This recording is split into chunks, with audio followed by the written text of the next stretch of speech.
Senhor, muito obrigado por esse dia que nós podemos estar diante de Ti.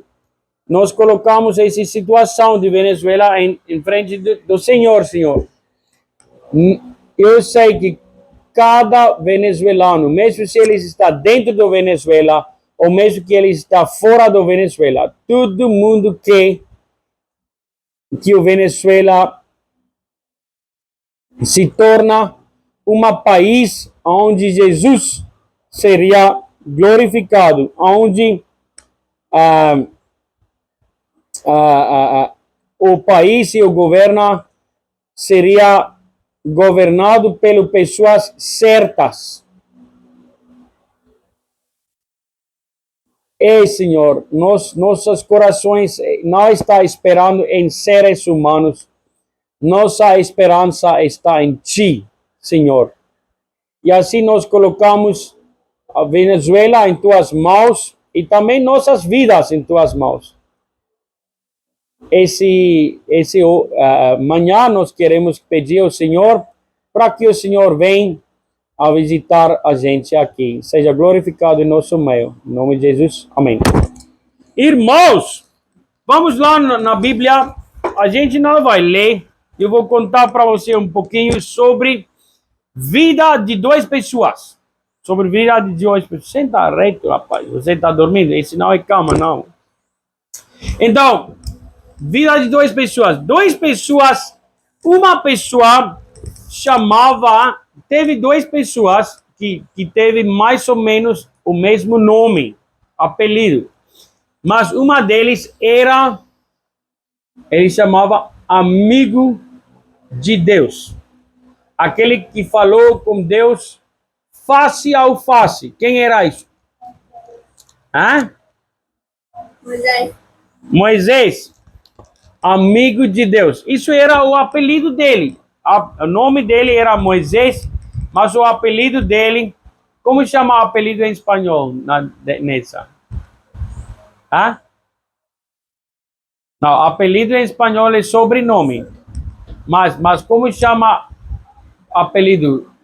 O nome como Capullo não é nome ou sobrenome dele. Capullo é apelido dele em português. Sobrenome é apelido. Eu sei. Então, em espanhol, eles trocaram apelido e sobrenome. Você está entendendo? Mas vocês entendem? Apelido para brasileiro significa um nome em vez do nome real. Nome brincadeira. Como chama nome brincadeira em espanhol? Sobrenome. Então, eles mudaram os dois, só trocaram. Então, o sobrenome do Moisés era amigo de Deus, ou aquele homem que falava com Deus face a face, né? Mas a gente leia sobre a vida dele em Êxodos 2. Êxodos capítulo 2. A Bíblia, o livro de Êxodos completo, você vai ler sobre a vida de Moisés. Moisés, ele nasceu lá através da mamãe, claro. Ela chamava o quê? Como era o nome da mãe de Moisés? Joquebede. E aí, a Bíblia diz que ela não queria... Tu sabe aquele decreto que Faraó mandaram que eles têm que matar todos os ninhos, não é verdade? Então, mas ela viu, a Bíblia diz que ela viu que Moisés era lindo, belo, e ela escondeu ele naquele berço que era feito de monte, de mato, né? E palito, e aí se colocaram dentro daquele rio Nilo, não é verdade? Mas a Bíblia diz que ela disseram que meu bebê, meu Moisésinho, ele é lindo. Mas os outros pais também pensaram que os filhos deles são lindos, né? Mesmo o Concha, Ele, para a mãe do Concha, ele é lindo, não é verdade?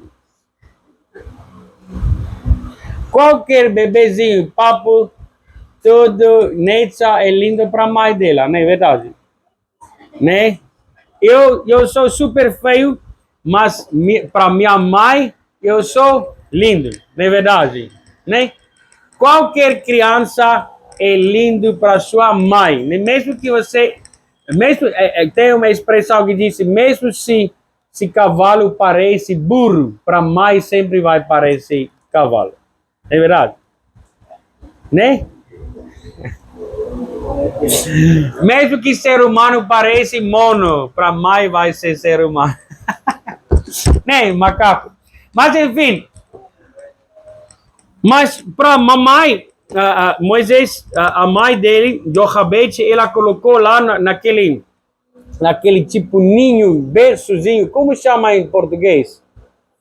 Cesto, em espanhol, cesto também, né? Colocou ele nesse cesto e aí ela mandou, mamãe mandaram a sua irmã para andar junto e como chamava a mãe, a irmã do Moisés? Miriam. Miriam. Mamãe era Jochebed e a irmã era Miriam. Então, quando a filha do faraó, quando ela estava tomando banho lá no Nilo, no rio de Nilo, ela viu esse cestozinho e eu vi que teve um bebezinho. E aí lá longe estava escondido a Miriam. E ela disse, senhora, deixa que eu procura uma mulher para dar peito para esse neném. E aí ela foi chamar sua própria mãe, né? Verdade? Então, assim começou a história do Moisés. Mas depois que ele cresceu, depois que ele foi tirado do peito da mãe, ele foi viver no palácio junto com os outros filhos do faraó, né? Ele cresceu ali, aprendeu todas essas leis do Egito, mas ele sabia durante esse tempo que a sua própria mãe criou ele, ela o ensinou sobre as coisas dos hebreus, sobre as coisas dos israelitas, né? Sobre as coisas de Deus. Mas quando ele teve 40 anos de idade, a gente saiba que um dia ele viu um egípcio matou um hebreu e ele ficou com raiva.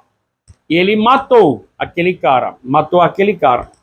E no dia seguinte, ele viu dois hebreus brigando um contra o outro. Ele disse, vocês são irmãos, não briga assim. Ele disse, quem é você, rapaz? Ontem você matou uma pessoa aí, você que mata a gente. Quero falar conosco, nós não podemos brigar. Sai fora. E aí ele percebeu que foi descoberto que ele matou alguém, né? Então ele fugiu, porque Faraó ele também descobriu, foi falado com ele. Então ele fugiu com idade de 40 anos. Ele foi viver lá no deserto. Lá no deserto, ele casou com uma mulher lá, uma mulher negra. Ela era filho de Jetro. Jetro, ele era uma sacerdote, eu não sei para qual religião, mas eu sei que ele era tipo sacerdote lá. Mas aí ele cuidava as ovelhas do Jetro para 40 anos. 40 anos. Quando ele teve 80 anos de idade, Deus o mandou de volta, né? Através daquele bustro que queimava, que não... Você lembra essa história? Mas aí, irmãos, por que eu estou contando essa história do Moisés? Moisés, ele matou uma pessoa. Ele era assaltador, né? Verdade? Assaltador. Assassino. Então, isso é mal. Mas mesmo que ele fizeram algo mal, mesmo que ele era pecador, mesmo assim, Deus teve um plano para a vida dele. Sim, ele se arrependeu e tudo isso, mas Deus usou ele mesmo se ele era um assassino. Deus pode utilizar qualquer tipo de pessoa. O seu pecado não é grande demais para que Deus não possa te perdoar. Não entende?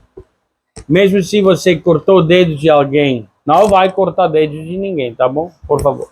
Mas mesmo se você pecou feio, Deus pode te perdoar. E Deus pode te usar. Outra pessoa na Bíblia, o nome dele era homem.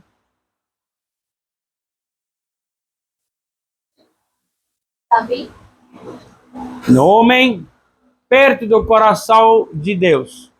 Quem era ele? Davi. Ele era assassino também. Olha aí, ele faz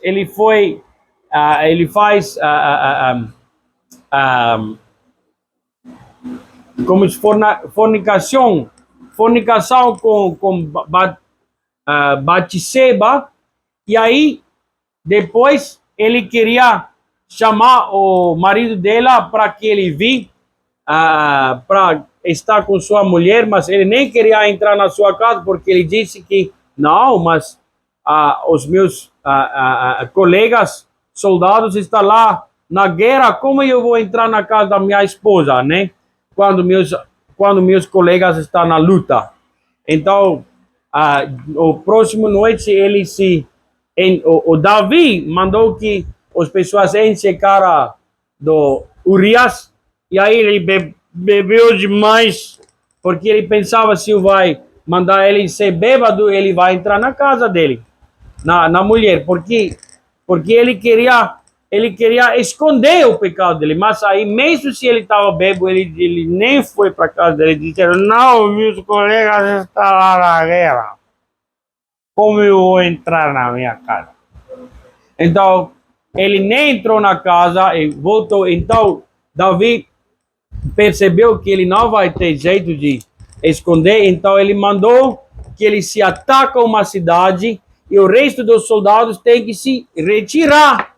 Enquanto ele estava lá lutando, tudo, e aí eles retiraram, e aí ele ficava lá sozinho contra como 30 pessoas, e eles mataram. E aí morreu. Foi assassino. Era horrível. Mas aí, depois a gente saiba que aquele profeta Natan foi na casa do Davi e ele falou, você é assassino. E aí, graças a Deus, Davi se arrependeu. Mas Davi era o rei mais incrível. Tem um versículo na Bíblia que diz, em tudo que Davi fez, ele nem errou, se não fosse por o caso de Urias. Mas fora dessa situação de Urias, né, que ele pecou, ele era um homem de Deus, não é verdade? Mas mesmo que ele fez esse grande erro, grande feiura, grande pecado, imenso pecado, que não é aceitável, não tem desculpa, não tem excusa. Mesmo assim, quando ele se arrependeu, Deus o utilizou, Deus o usou. Deus quer usar você, Deus tem um plano para a sua vida. E ele possa te pegar, ele possa fazer algo novo em sua vida. Nem. Então, a gente está aqui no início de 2026. Eu não sei se você fizeram coisas em 2025 que era ruim, que você fizeram errado, que você pecou super feio contra Deus ou contra pessoas, ou contra sua mãe, ou seu marido, ou contra sua esposa. Eu não sei o que você fizeram em 2025, mas isso é algo do passado. Você pode vir para Jesus, você pode dizer para o Senhor, Deus, me perdoa, lava-me com seu poderoso sangue, faz algo novo em meu coração, Senhor. Em 2026, eu quero ser um homem de Deus. Mesmo se eu pequei ano passado, mesmo se eu pequei minha passado, eu quero fazer algo novo em 2026. E vocês viram que eu tenho outro violão aqui comigo, né? Vieram? Você viu que esse violão tem muito cordas.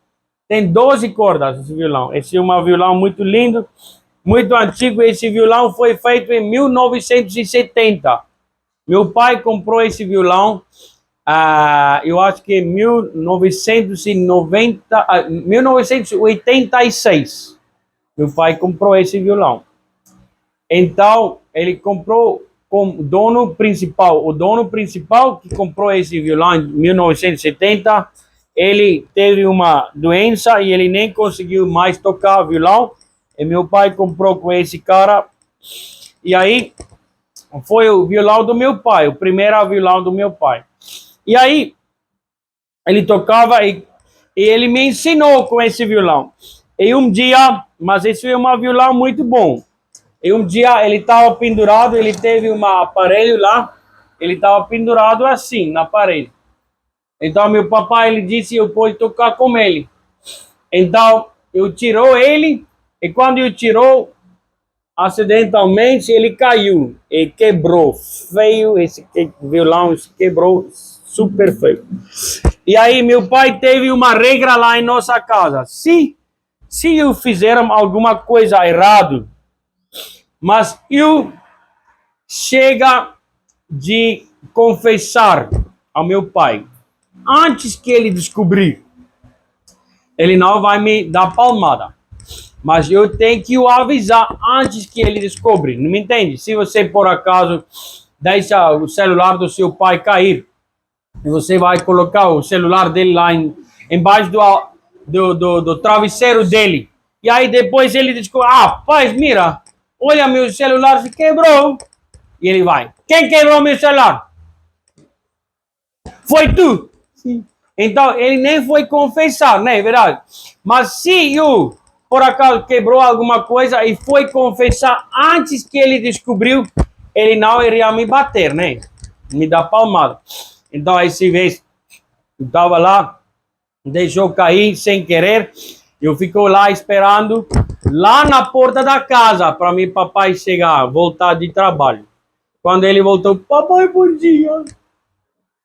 Boa tarde, boa tarde. Boa tarde, pai. Boa tarde, meu filho. Como está? Do mal, pai. Por quê? Porque eu deixei o violão cair e perdoa, pai. Ah, tá bom. E não vai te bater. Porque você confessou, você me avisou antes de descobrir. Tá bom. E aí, mas você vai me ajudar para desmontar e para reconstruir o violão. Tá bom. Eu teve como 11 anos de idade. Então, eu e meu pai, a gente desmontou o violão consertou. Então, ele não é original, porque a gente teve que colocar esse pedaço de madeira, e aqui embaixo também, e aqui atrás. A gente colocaram e pintaram de novo. E aí, irmãos, então a gente reconstruiu esse violão. Ele estava super feio, estava quebrado. E aí meu pai eu aprendeu como tocar violão, com esse violão. E um certo dia, meu pai, ele se afastou do Senhor, infelizmente, afastou muito, foi servir o mundo feio.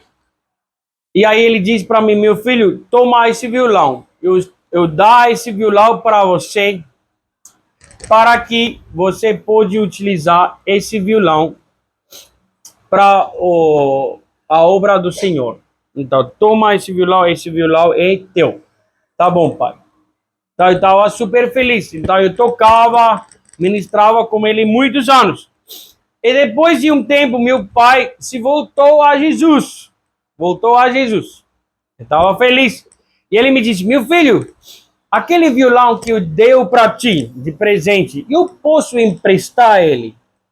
Porque agora eu estou servindo a Jesus de novo, eu posso utilizar ele. Sim, pai, pode emprestar. Não é teu, né? É meu, o papai já deu para mim. Então, você pode emprestar. Tá bom. Então ele tomou, mas e ele deixou guardado dentro da caixa dele. Ele tem uma caixa dura assim, mas ele guardou. Mas por que ele tem 12 cordas?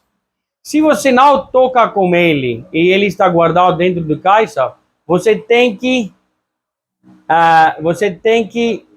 desafiar ele para que os cordas sejam molezinho, não que ele seja duro, porque senão o pescoço dele vai dobrar. Então ele deixou um tempão dentro da caixa com as cordas forte, né? Afinado.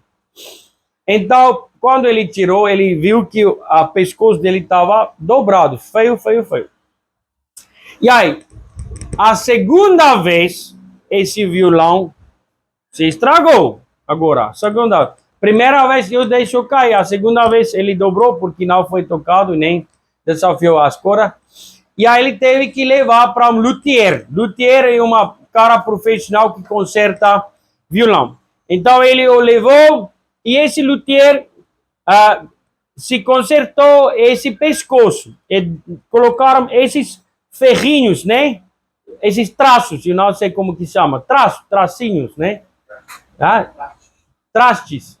Ele se trocou tudo e se consertou o violão e também ele colocou esse picape e o afinador e o picape, né? Tudo ele colocou. Foi uma grande quantidade de dinheiro. Ele pagou uma fortuna para consertar o violão a segunda vez.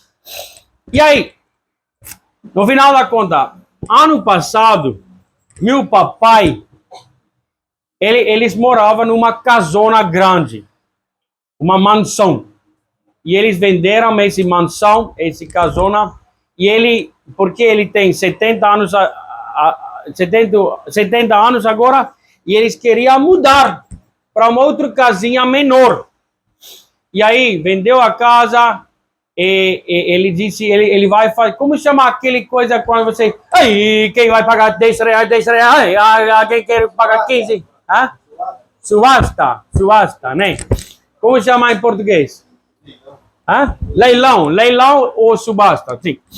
Então meu pai disse que ele vai ter um subasta, leilão lá em casa, ele vai vender todas as coisas que é muito para casa nova, porque casa nova é pequena, então ele vai vender mais do que metade. Então eu pensei sobre meu violão, então eu falei com meu pai, papai, me manda a lista da subasta, do leilão, daquelas coisas que você vai vender. Tá bom. Então ele me mandou. Ele tem um piano de verdade, de madeira, aquele piano. Ele estava na lista. Rapaz, ele tem muita coisa. E aí na lista era o violão. E eu liguei, papai, que isso? Papai está vendendo meu violão. Esse violão é meu violão, pai. Não, mas eu investi uma bocada de dinheiro. Eu disse, não, muito obrigado, mas é meu, você nem pediu permissão para mim. É meu violão que eu... agora eu lembro, meu filho, perdoa. Me perdoa. Tá bom, eu vou guardar. E não vai vender no leilão, tá bom. Ai. Então, irmãos, quando eu fui lá agora para fazer essa divulgação, eu tomou o violão com ele, né? Então eu estou super feliz, porque 2 vezes esse violão quebrou, mas você ouviu como que ele toca perfeitamente. E esse luthier, esse violão, eles são muito violão que pessoas querem, pessoas que são coletores, como se chama? Colecionistas. Eles querem esse violão, porque eles começou de fazer em 1945 e parou de fazer em 1983. Se nós também 83 eles pararam, não façam mais. Então, mas esse luthier eles já tocaram, Mas ele disse, quando ele tocaram esse violão, depois que ele consertou, ele disse, esse violão tem um som maravilhoso, que outros violões não têm. Mas eu creio que por causa do fato que ele caiu, por causa que ele foi consertado, então ele é diferente. Um violão maravilhoso. Mas ele está sendo útil, sim. Mesmo que ele... Quantas vezes ele quebrou? 2 vezes. Eu quase perdi ele. Mas agora ele está sendo útil. Mesmo que você estava quebrado, Deus possa te consertar. Ele pode fazer algo novo em sua vida. Ele pode te utilizar, né? Davi, ele fez isso com Davi, ele fez isso com Moisés. Será que você é maior pecador do que eles? Não. Aqui teve aquele homem, ele chamava John Newton. John Newton, ele era vendedor de escravos.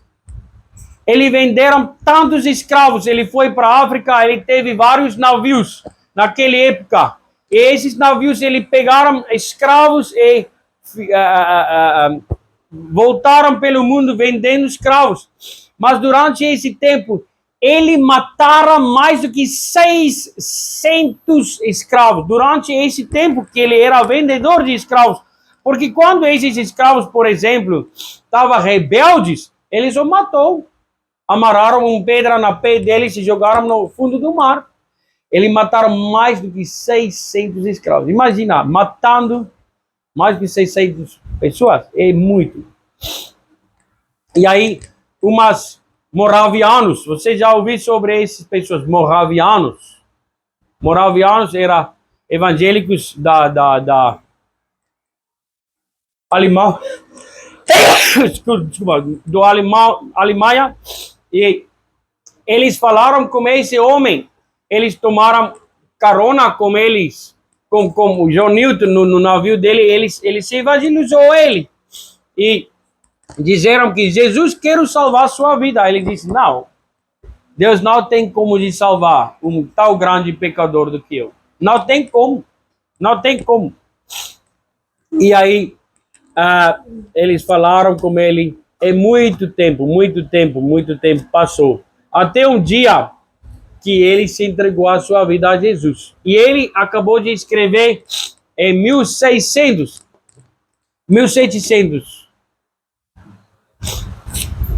Não, perdona, agora estou mentindo. 1800, eu estava pensando em... Eu estava falando essa história dos moravianos. Eu estava pensando em Zinzendorf. Não, Zinzendorf era nessa época. Mas o John Newton era 1800 e alguma coisa. Ele escreveu essa música Amazing Grace. Graça imensurável. Imensurável graça. Amazing Grace, how sweet the sound. Você já ouviu essa música? That saved the wretch like me. I once was lost, but now I'm found. Was blind, but now I see. Então, em português, eu acho que eles fizeram algumas versões em português, mas o original era assim. Mas graça imensurável que salvou uma pecador tão grande do que eu. Eu era perdido, mas agora foi achado. Foi cego, mas agora eu vejo, né? Então, mesmo que você fizeram algo feio, coisas ruins em 2025, Deus quer que você se comece um novo início nesse ano, que você pode entrar em 2026 com novos horizontes, né? Novo ano, novos desafios, né? Mas esses desafios, você não precisa enfrentar esses novos desafios sozinho, irmãos. Você pode entrar nesse ano com seus desafios, com Deus ao seu lado. E Ele vai te ajudar para que você pode ser mais do que uma vencedor. Mais do que uma vencedor. O que significa mais que um vencedor? Esse é muito estranho. Eu vou te contar. Manny Pacquiao. Manny Pacquiao, ele é o quê? Hã? Lutador de boxe. Ele é de onde? De qual país? Filipinos, né? Ele é de Filipinos. Mas ele é homem de Deus. Hoje em dia ele é crente. Ele era católico e ele era muito pecador. Ele teve clubes, ele teve motéis. Ele teve vários motéis. Você sabe o que é motel? Algo feio. Ele teve, mas ele entregou a sua vida a Jesus. E aí, mas ele, uma vez, ele ganhou. Ele era campeão mundial. E naquele dia que ele se tornou campeão mundial, naquele peso, ele chamou a sua esposa. Né? Ele acabou de lutar 12 rounds. 12 rounds. Se chama rounds também, né? 12. E ele ganhou através de pontos. Ele era muito bom. Ele ganhou através de pontos. Ele era campeão. Mas ele estava sangrando, o nariz dele era assim, os olhos dele, mira pouquinho, né? Mira pouquinho. E ele era muito feio. Tomaram muito golpes, né? Ele estava lá, estava segurando aquele cinto. Eles ganham cinto, né? Campeão mundial, ele era, né? E aí, ele chamou a sua esposa ali lá para cima, no ringue. Ela entrou no ringue e ela deu esse cinto para sua esposa, né? Ela lutou? Não. Ela treinava todo dia? Não. Ela estava no dieta especial de lutador? Não.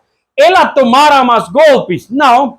Mas agora esse marido dela deram para ela esse cinto, não é verdade? E agora ele disse: se não fosse para minha esposa, que me ajuda, que me apoia, eu nunca iria ganhar. Mas agora eu dou esse porque ela merece. Ele disse. Então, ela se tornou agora, nesse momento, ela se tornou mais que um vencedor. Né? Quem morreu para nós na cruz do Calvário? Jesus. A gente tomou os golpes. A gente recebeu esses pregos nas nossas mãos. Não. A gente carregava esse coroa de espinho. Não. Foi Jesus.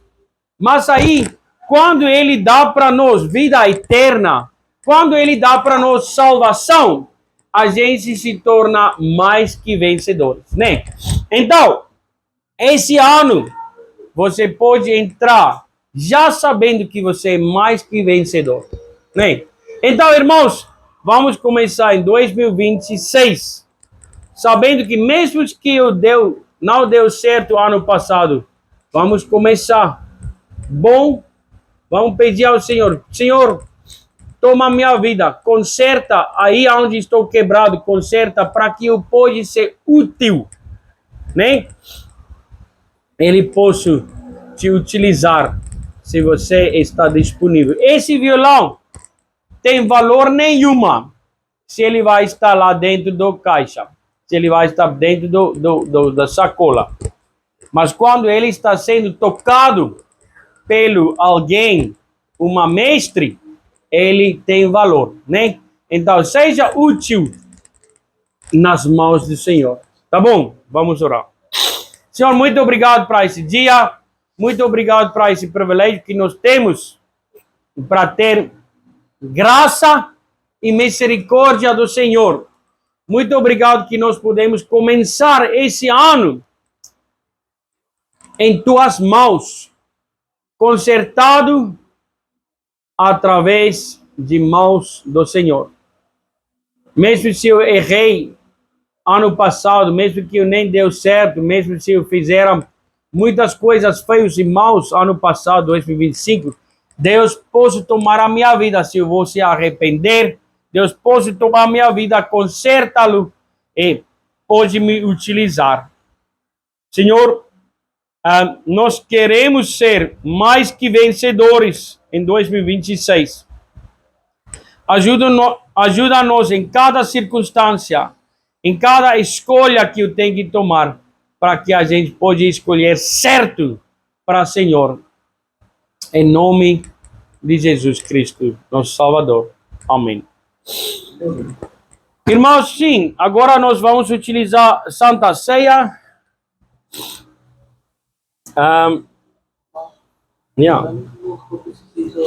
Sim, se não vai ser suficiente, suco de uva, eles foi buscar outras. Mas eu quero chamar o irmão Renan para frente, por favor.